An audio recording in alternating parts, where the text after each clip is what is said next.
presenting speech on Janmashtami. જન્માષ્ટમીનો ત્યોહાર ભગવાન શ્રી કૃષ્ણના જન્મદિવસ તરીકે ઉજવવામાં આવે છે. જન્માષ્ટમીનો ત્યોહાર શ્રાવણ વદ આઠમના દિવસે ઉજવવામાં આવે છે. શ્રી કૃષ્ણ વિષ્ણુ ભગવાનના 8મા અવતાર તરીકે પણ ઓળખવામાં આવે છે. શ્રી કૃષ્ણનો જન્મ મથુરા નગરીમાં થયેલો છે. તેની માતાનું નામ દેવકી અને પિતાનું નામ વસુદેવ છે. ત્યાં જ મથુરાનો રાજા કંસ ખૂબ જ દુષ્ટ અને પાપી હતો. દેવકી તેની બહેન હતી.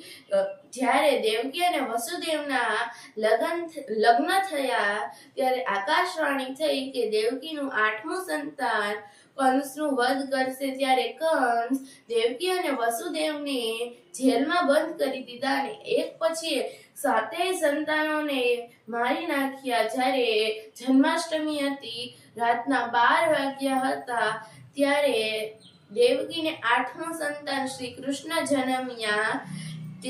અને ત્યારે અચાનક જ બધા સિપાહીઓ સૂઈ ગયા. જેલના બધા દરવાજા આપોઆપ ખુલી ગયા અને વસુદેવ શ્રી કૃષ્ણને ટોપલામાં લઈને ચાલતા થયા. ચાલતા ચાલતા ખૂબ જ વરસાદ પડવા લાગ્યો. યમુના નદી આખી ભરાઈ ગઈ. વસુદેવે પ્રાર્થના કરી, હે યમુના મહારાણી, મને ગોકુળ પહોંચવાનો રસ્તો આપો. યમુના મહારાણીએ ગોકુળ પહોંચવાનો રસ્તો આપ્યો. વસુદેવ ગોકુળ પહોંચ્યા.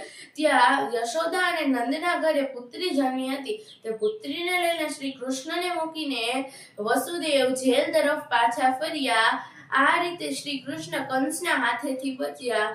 નાનપણમાં શ્રી કૃષ્ણ ખૂબ જ ચંચળ, રમતિયાળ અને નટખટ હતા. તે તેના મિત્રો સાથે માખણ ચોરી કરતા, ગોપીઓ સાથે રાસ રમતા, વાંસળી વગાડતા, ગાય ચરાવવા જતા અને બધાને આનંદ આપતા.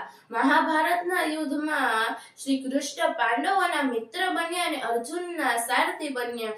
અને અર્જુનને ભગવદ્ ગીતાનો ઉપદેશ આપ્યો અને કીધું, ફક્ત કર્મ કર, ફળની ચિંતા ન કર. ભારતભરમાં જન્માષ્ટમીનો ત્યોહાર ખૂબ જ ધામધૂમથી ઉજવવામાં આવે છે. મંદિરોમાં શ્રી કૃષ્ણની મૂર્તિ શણગારવામાં આવે છે. શ્રી કૃષ્ણને હિંડોળા ઉપર બેસાડીને ઝુલાવવામાં આવે છે. બધા લોકો જન્માષ્ટમીના દિવસે રાતે 12 વાગે સત્સંગ, ભજન કરીને શ્રી કૃષ્ણનો જન્મદિવસ ઉજવે છે.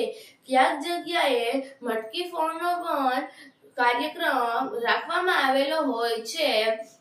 એમાં લોકો દહીં હાંડી ફોડે છે અને આનંદ ઉલ્લાસ કરે છે.